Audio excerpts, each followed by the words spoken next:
বাংলাদেশে শীতকাল শুরু হয় সাধারণত অগ্রহায়ণ মাস থেকে। মাঘ মাসে গিয়ে সেটি পূর্ণতা পায়।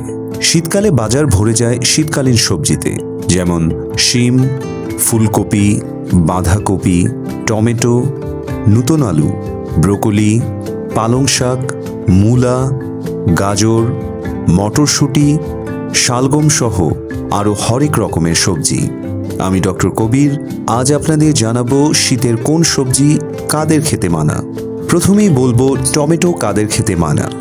টমেটোতে রয়েছে প্রচুর পরিমাণে পলিফেনলস, লাইকোপেনের মতো অ্যান্টিঅক্সিডেন্ট এবং সাথে রয়েছে ওমেগা 6 এর মতো স্বাস্থ্যকর চর্বি। তবে টমেটোর বিচিতে থাকা অক্সালেট নামের একটি পদার্থ ক্যালসিয়ামের সাথে বিক্রিয়া করে কিডনিতে পাথর তৈরি করতে পারে। এছাড়া যাদের গ্যাস্ট্রিকের সমস্যা আছে তারা অতিরিক্ত টমেটো খেলে গ্যাস্ট্রিকের সমস্যা আরও বেড়ে যেতে পারে। এবার বলা যাক শিম নিয়ে। শিম একটি চমৎকার উদ্ভিজ্জ আমিষের উৎস।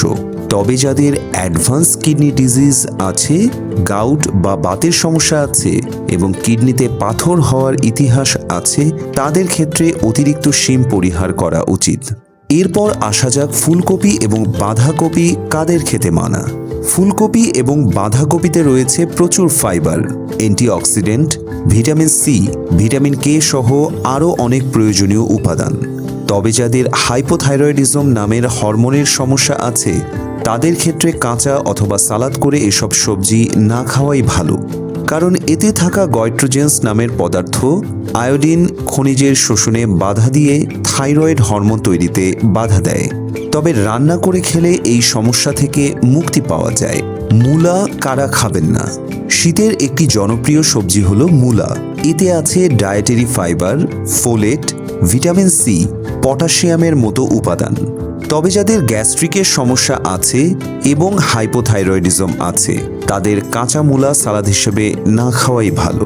পালং শাক শীতের আরেকটি জনপ্রিয় সবজি হলো পালং শাক। পাপাই দ্য সেইলারের কথা তো আমরা সবাই জানি। তার শক্তিমান হওয়ার পিছনের কারিগর হলো এই পালং শাক। এতে রয়েছে প্রচুর পরিমাণে iron, calcium, vitamin A, vitamin K এবং ফোলেট।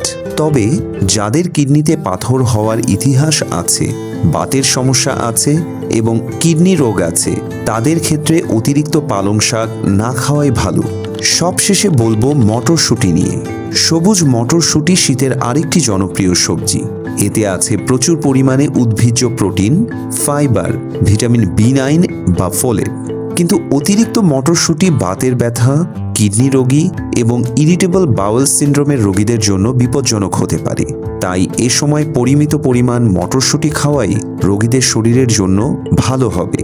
তাহলে যারা কিডনি, বাত, গ্যাস্ট্রিক বা হাইপোথাইরয়েডিজমে ভুগছেন তারা কি শীতের সবজি খাবেন না?